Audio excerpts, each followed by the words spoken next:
So what is the history of carbon fiber? Well, it actually dates back to Thomas Edison. Oh, wow. Okay, Yeah, so he much for used me thinking it was new. We work with any heavy industrial facility. If they have an hour of downtime, that could cost them hundreds of thousands of dollars. One of our applications was a missile that was launched at Israel at a refinery, and the missile did not explode. It hadn't exploded. It Woo, hadn't that's a exploded, thankfully. This is The Foundation, stories from people who build things, products, services, businesses, how they started, what they're doing now, and where they're going. welcome today from the California coast. I'm talking with Jim Butler, founder of HJ3, and I want to go ahead and ask you the question about the foundation of composite technologies. Yeah, so HJ3 got its start as a technology transfer back in 2002. And the mission of our company is to leverage the technology of carbon fiber through various polymers and use that technology to bond that to concrete, steel, masonry, or wood to strengthen those structures and overcome the corrosion and the degradation that is impacting our infrastructure. Our systems are based in carbon fibers that we then weave into fabrics, and those fabrics are kitted with polymer resins that can help that carbon fabric be saturated and bonded into place on really any surface that's steel, concrete, masonry, or wood. And then it cures hard within 6 to 24 hours, becoming a permanent adhered system to that surface, transferring all the loads that it's intended to take on, primarily tension loads, to our system. The carbon fiber is flexible, but then you have some sort of adhesive that hardens two components that bind it together. Correct. We actually mix the polymers, introduce that to the fabric through a process of saturation, and once the, carbon fabric is, let's say, soaked, with that resin, we can then adhere it to a surface, and it bonds to that surface, pretty much to the same tensile strength of that surface. So if it's concrete, we'll achieve a bond strength that's equivalent to the tensile strength of the substrate. So for concrete, that would be 3 to 500 PSI. For steel, it's many times more, right? 3 to 5,000 PSI. That would make sense. Now, Yeah. I'm going to go ahead and ask you a little bit of the history of carbon fiber because it's relatively new in the context of repairing a lot of the infrastructure that you deal with. So let me ask you first, how were all these pipes, et cetera, repaired prior to carbon fiber? Was it a replacement? Typically, it's replacement if they have space and time to do that. But a lot of our clients have critical infrastructure that runs facilities, and those pipes or processing equipment like tanks cannot be shut down. Otherwise, they would have to take the entire facility down or take a section of the facility down. So, typically they would use something like a clamp. A steel clamp on a pipe, that a large diameter pipe is many times more expensive. It's so heavy you have to lift it into place with a crane, by example, at times. And it's a very cumbersome repair, but that's a technique they've used for many, many years to keep pipes going. So, what is the history of carbon fiber? Well, it actually dates back to Thomas Edison. Oh, wow. Okay. Yeah, So he much for used me thinking it was new.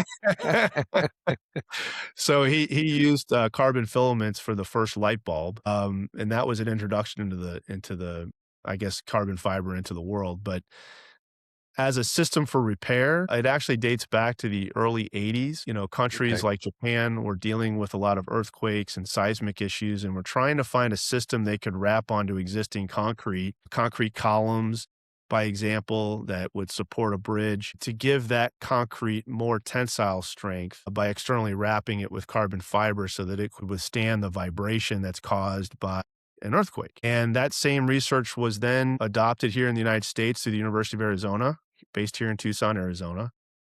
And after researching that for about 5 or 7 years, it was proven to be an effective means to strengthen concrete columns, beams within the Department of Transportation. And a grant was formed with the University of Arizona and Caltrans to introduce this technology to seismically upgrade bridges so that we could avoid some of the failures of bridges in California.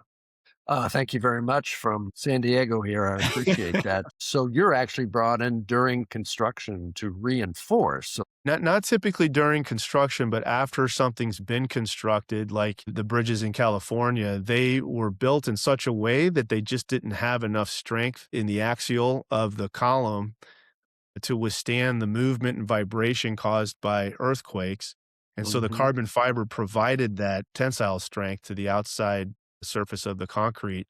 And so in that way, we're strengthening that existing structure, whether it's a building or bridges, to meet new codes and meet new challenges that have been identified in the engineering community.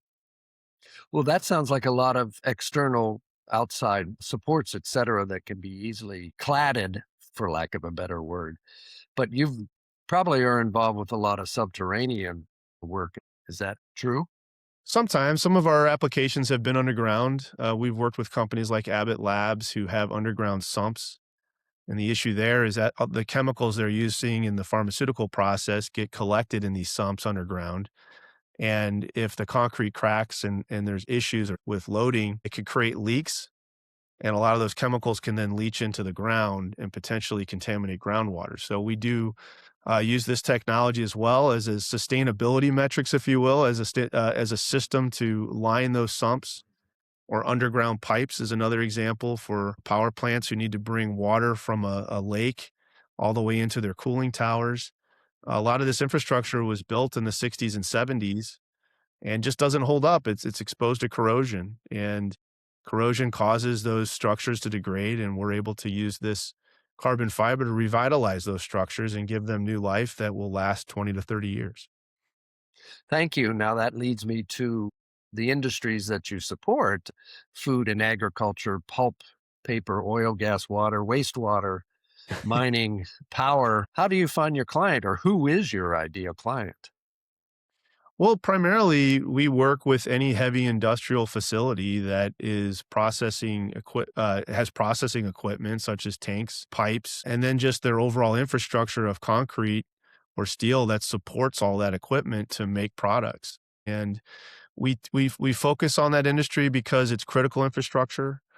If they have an hour of downtime, that could cost them hundreds of thousands of dollars, and so they see the greatest value and impact from these types of technologies that they can install during operations. They don't have to shut down oftentimes to do these repairs, and these are long-term repairs, and so it saves them quite a bit of money, and it's a wonderful way for our company to scale and grow and get the technology in as many hands as possible.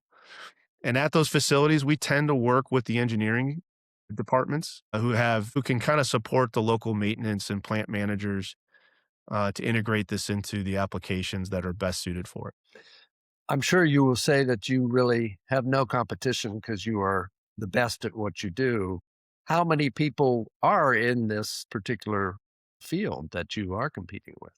Sure, there's a handful of competition in the world. I would say less than 5 companies really bring solutions that are used in a widespread fashion for these types of applications. And each of those companies has kind of their target applications, their target markets.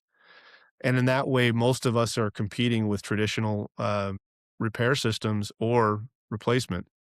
How does HJ3 market? Do you have a sales team? Do you have traditional sort of advertising channels? Yeah, so we have a worldwide network of sales representatives who, fortunately for us, have over 15 or 20 years of experience with composites. Most of our salespeople have done hundreds of thousands of square feet of installations. So they're not just in a mode of selling, they're more in a more mode of supporting contractors that can implement this system into their arsenal to go out and help their clients rebuild their infrastructure. And so we have people in Asia Pacific, Middle East, Europe, South America, Canada, Mexico, US.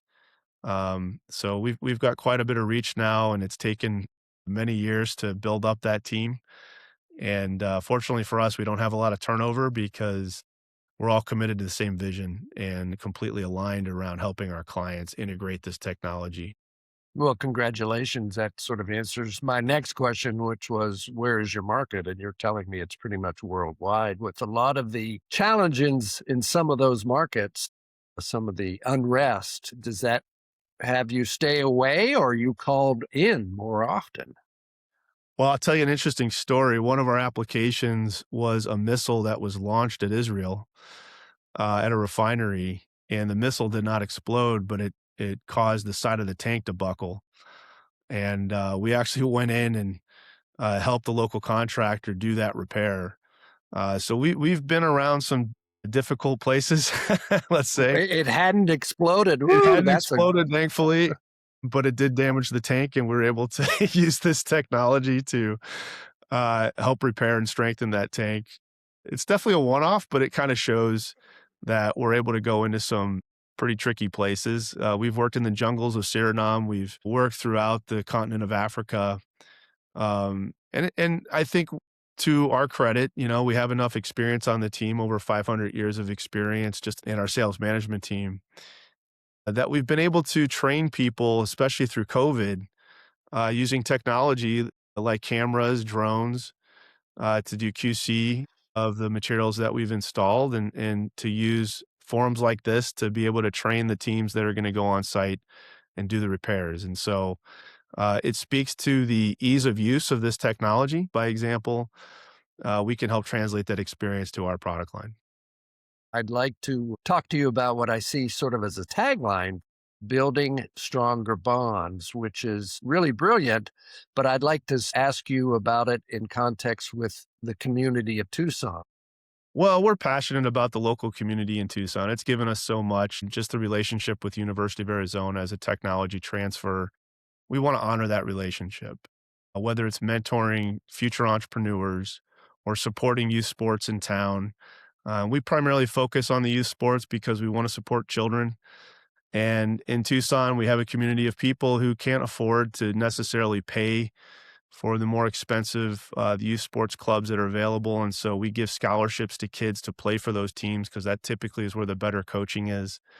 But we also fund teams that service that community here in town to give kids an opportunity to be involved in sports and understand the concepts of teamwork. And so in addition to that, we love supporting the local pro sports teams. So we're a big proponent of FC Tucson. That's our local soccer team, Right. pro soccer team. And I just inspired by that group. Against all odds, they're still around 15 years later. We're also a big supporter of the Roadrunners just because I grew up in St. Louis and I'm a huge hockey fan. And it's just great to have pro hockey in your backyard here. I thank you for your time in respect to a busy day that you've got ahead. As we finish up here, Jim, I appreciate it. What should I have asked you as we close? Oh, that's a good question. Hmm. I think a good answer to that question is, why we're so passionate about what we do. And I think this is a message that we don't typically get to tell. The really neat thing about carbon fiber and its ability to strengthen infrastructure is that we avoid owners' needs to replace structures. And therefore, the carbon footprint associated with what we do here at HJ3, we consider ourselves to be a clean technology. And we're helping to reduce and reuse buildings, bridges, and many structures that typically would be torn down and replaced with new materials. And people don't realize the amount of water alone that's necessary to cool new steel or hydrate concrete as it's being put in place as a new structure. And so not only are we able to salvage the character of these structures in local communities, but as a company, we're able to help our customers save a lot of money and reuse the funds that would be dedicated towards tearing down and replacing structures to revitalize more structures. And it kind of builds on itself. Jim, that is a great answer, and that's a good coda to our wonderful conversation. Head off to the leadership conference that you're doing right now, and best of luck to you. And I appreciate your time. Thank you, David. I appreciate it. The Foundation is produced by Studio Conover and edited by Brett Euler. Studio Conover is a strategic marketing design firm for manufacturers of building products. Visit studioconover.com for more information.